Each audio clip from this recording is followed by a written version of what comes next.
Hi, my name is Marcus and I'm here on behalf of Fracture Sounds, twice in fact, because as promised, this is the contextual video for Brass Band Soloists, Fracture Sounds' first legato sample library featuring some of the top brass band players in the UK. And the reason that I'm here on behalf of Fracture Sounds twice is because this piece of music that I'm going to show you today is actually part of the soundtrack for the documentary that I am making for Fracture Sounds about brass band soloists. So we've got a bit of a creative paradox going on here, and I have to say, right off the bat, worst director I've ever worked for. So let's hear how this sounds, and I'm not going to play the whole piece for you because it is 4 minutes long, which is a bit lengthy. It actually opens up the documentary, and so there's several key moments that I can pick out, starting with the introduction. So far, a lot of our libraries have been experimental in a way, so we've taken them and done them in ways that haven't necessarily been done before, or we've done them in sort of non-traditional ways. This is sort of our first foray into traditional instruments and a more standard sample library. It's also something that hasn't really been explored in sample libraries before. We're all familiar with the orchestral libraries out there and orchestral brass, but no one's really done brass band instruments. My name's Alan Morrison. So we have that title there, which is obviously an important moment, and then player introductions, and then skipping forward a little bit, we have the actual main title of the documentary. Started playing when I was just 3.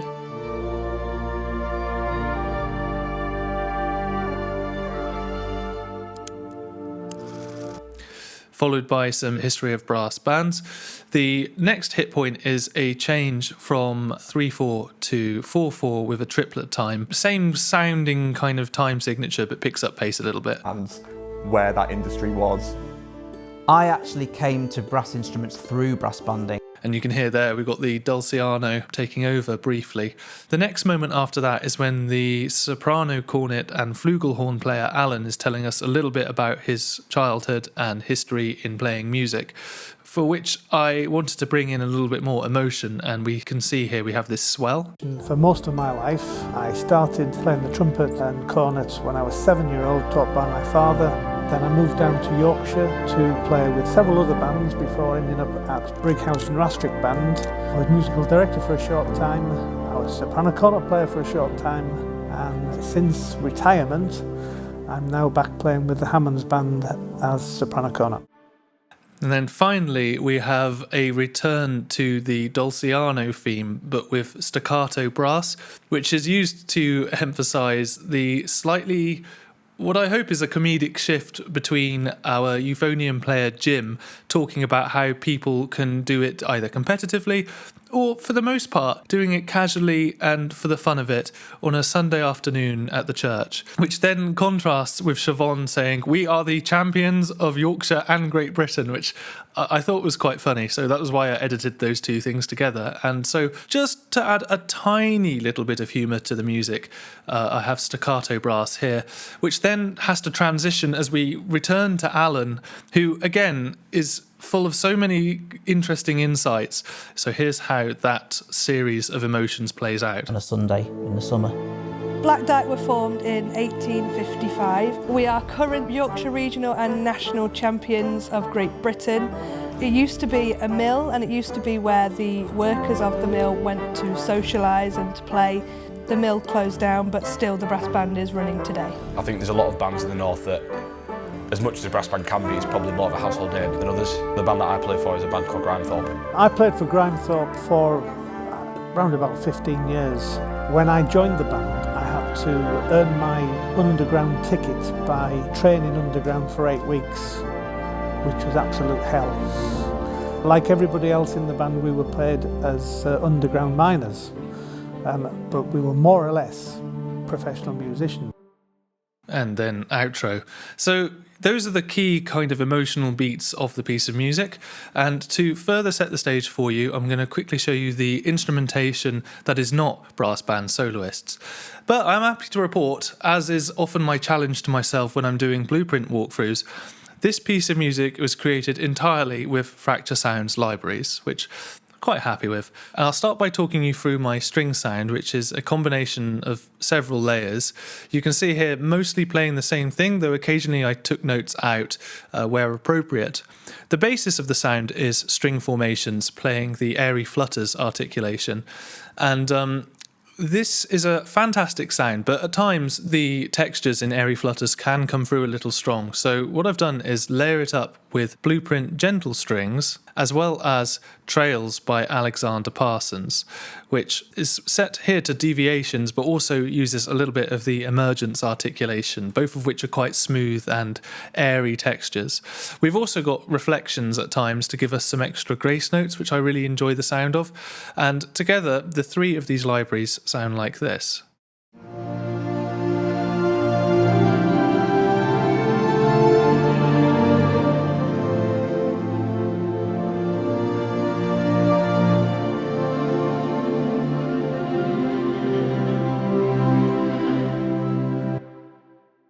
Just makes this really lush and rich string sound, which I really enjoy, and as a bed for the brass to sit on, in my opinion, works sublime. So that's that, and we've also got short strings -12. This is just regular short strings pitch shifted down 12 semitones to get a sort of pseudo double bass sound out of them.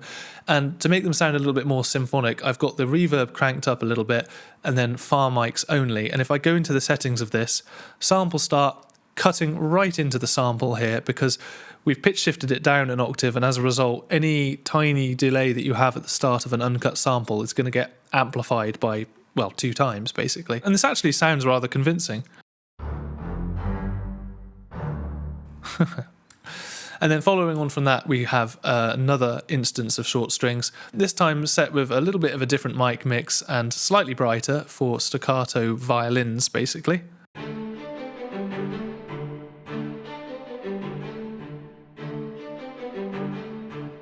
And you can hear there's a little bit of panning, cheating going on, trying to make it sound like there's violins over on the left and basses and cellos more on the right.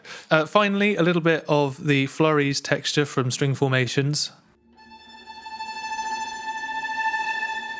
Nice tremolo sound there. As alluded to earlier, we have a couple of instances of Fracture Sounds Dulciano, which gives me that rural north of England kind of feeling.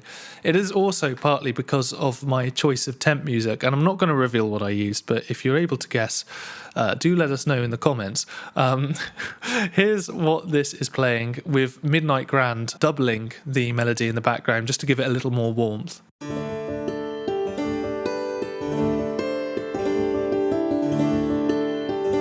And Trails dulcichord here doing a little texture. And for the more emotional moments of the piece, we have Spotlight Piano.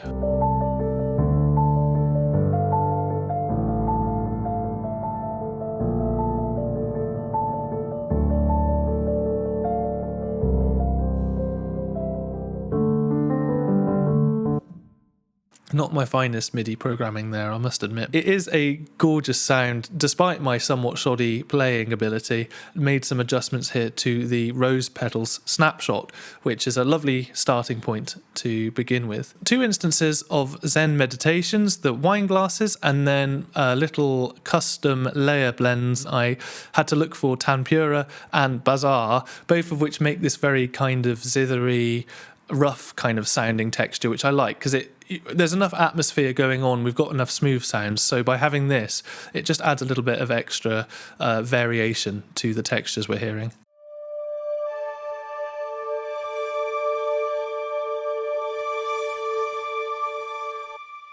It's subtle, it's in the background, but it's nice to have.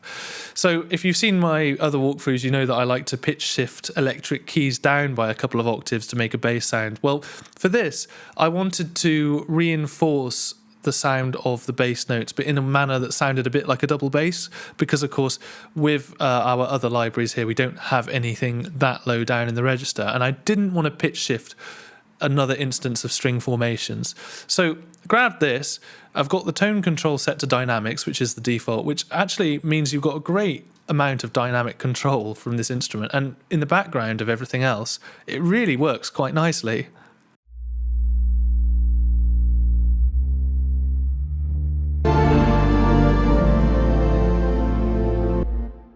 So yeah, great sound there from Feedback Guitar. And for percussion, we've got Zen Meditations again, some meditation chimes, just a little bit of texture in the background.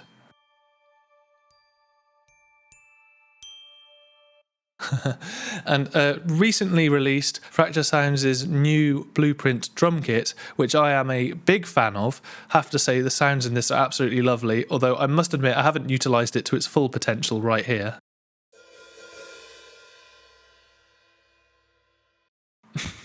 You can see I've soloed out the room mic to make it sound like it's further back and a little bit more symphonic, I guess. Our only instance of Tom Factory today, much to my regret, we have the extra large deep drum ensemble with great big size stacking going on here, cranked all the way up to create the lowest pitch, boomiest bass sound that I absolutely could. And here's how this sounds on its own. Again, this is just used in key moments here and there. Now, let's talk about Brass Band Soloists. Set to Smart Legato mode. Now, if you've seen the full walkthrough, you know what this is all about. But essentially, what it says here is exactly what you get. So no matter what transitions you're utilising, no matter how fast you're playing, the latency will always be a nice consistent 200 milliseconds. So this means that you can quantize to the grid exactly, and then in Logic I have compensated for the 200 milliseconds latency by setting the track latency over here to negative 200 milliseconds. So this melody sounds right in time, but with beautiful, expressive legato transitions.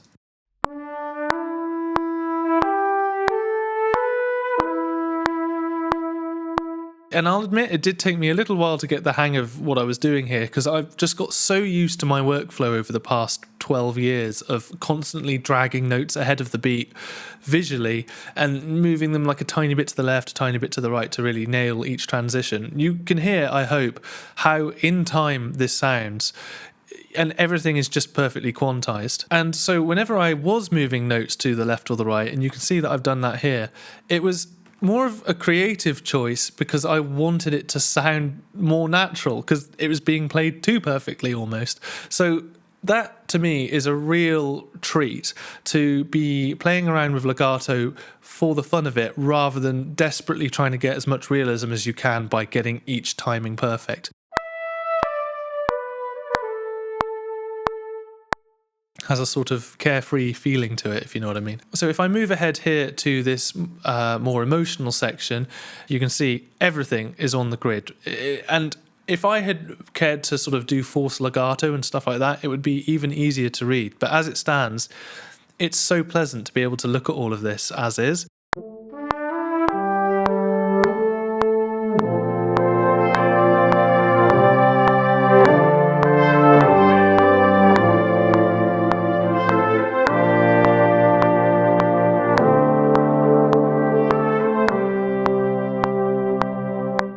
And you can see, of course, all the dynamics and everything still nicely in time despite the negative pre-delay.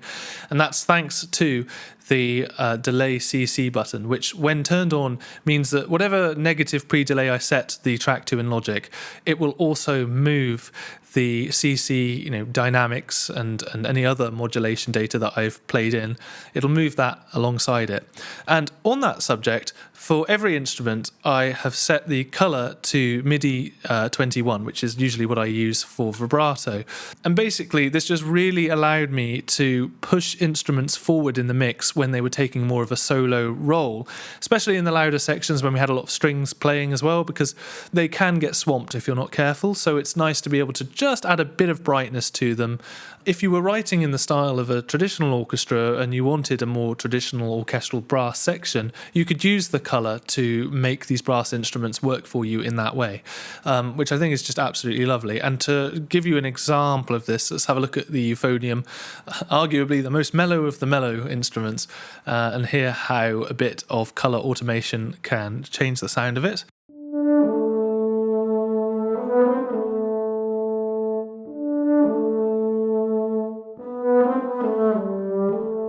And if I just solo our keys section with it as well, it just works so nicely in tandem with Dulciano. And you've got bright instruments doing bright things and then mellow instruments doing mellow things. And I think it just works so nicely.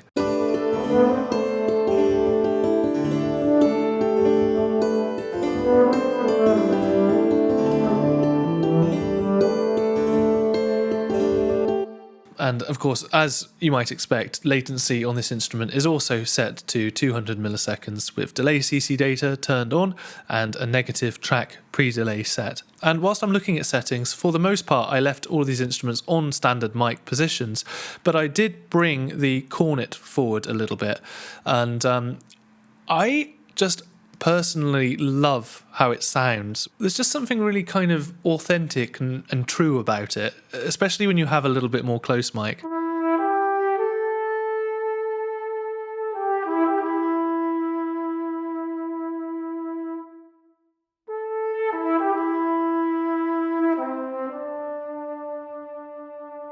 Sounds nice on far mics as well, but yeah, that little bit of extra dryness I think goes a long way. And I also left all of these players in situ because all of them are playing together, so there's no real need to be panning them around. So as you can see, they move around the room and balance each other quite nicely. You can see I pushed the euphonium up in the mix a little bit, and same with the cornet and soprano cornet, just because they are playing most of the melody passages with a little bit of tenor horn. And on that subject, I'm going to scrub all the way back to the very beginning of this piece. Now, the documentary opens with Siobhan practicing whilst being filmed, a little bit of music. And originally I kept the audio and wrote a little bit of music around it, and then of course realised that this is probably a hymn tune or something that has a composer and probably not for us to use. So what I had to do was actually come up with my own little hymn melody for Siobhan to play, and then the joy of being both the director, editor and music composer meant that I could then go back to the video project and do a little bit of subtle retiming of the video so that her key presses were at least in time with the notes. And having had a little bit of French horn playing experience, I know that the valves are completely wrong, but for the casual observer, hopefully we got away with it. And I'm curious to know whether or not watching it you knew that that was the VST at the beginning and not the original live recording of her playing.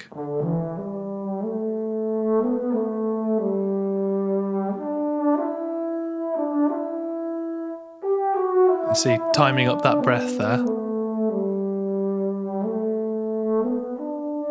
So far, yeah, it was a little bit fiddly to get it to work, but I think it paid off quite well. And it's kind of nice to think that this thing that looks like it's live is just so believable sounding that I was almost tempted to record in me going like that. Now, I'm just going to talk briefly about this section here towards the end. And this is one of the parts of the piece where I did play a little bit with the legato timing. So you can see switching here from staccato to legato and then back again. I basically did a little bit of what sounded right to me and moved some of the notes slightly ahead of where they should be.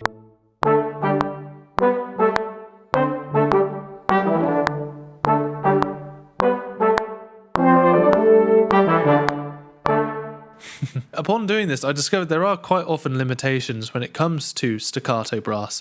It's very difficult to sample, I think, without it sounding like a pop brass section, and I think Fracture Sounds have pulled it off really well in this library. I've got to play this little bit here of this fast run, and this cornet line here, which is meant to emulate what Jamie plays on screen, which I'm actually really happy with how it turned out.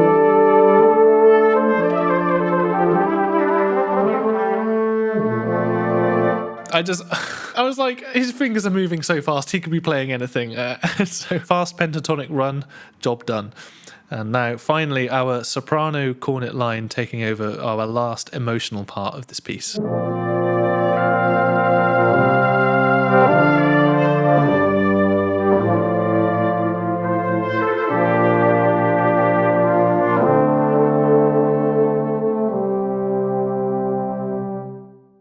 And you can hear again that combination of the colour control and dynamics, creating beautiful variation in tone. I have to say the strings as well mixed in with these brass instruments, just the strings and brass on their own for a second.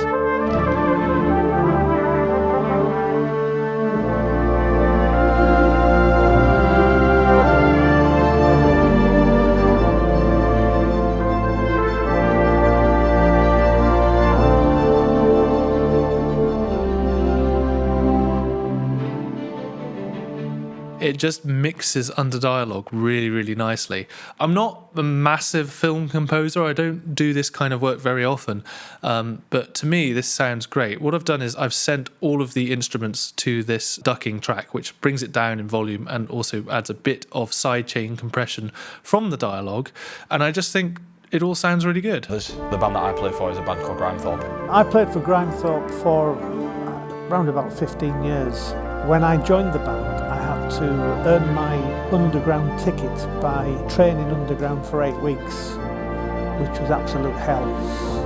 Like everybody else in the band, we were paid as underground miners. As usual when mixing against vocals, I find it's always a struggle trying to balance not distracting from the dialogue, but also really wanting to hear that soprano cornet just a little bit clearer, as well as, of course, making sure that this track works well as a demo for the library on its own. Hopefully I've struck the balance, and at the very least I hope you'll agree this library does sound amazing, and with any luck you might be inspired to add it to your collection if you haven't done so already. If not, let us know why in the comments down below. Consider subscribing to the Fracture Sounds YouTube channel for more riveting libraries in the future, and I will see you when I see you. Goodbye.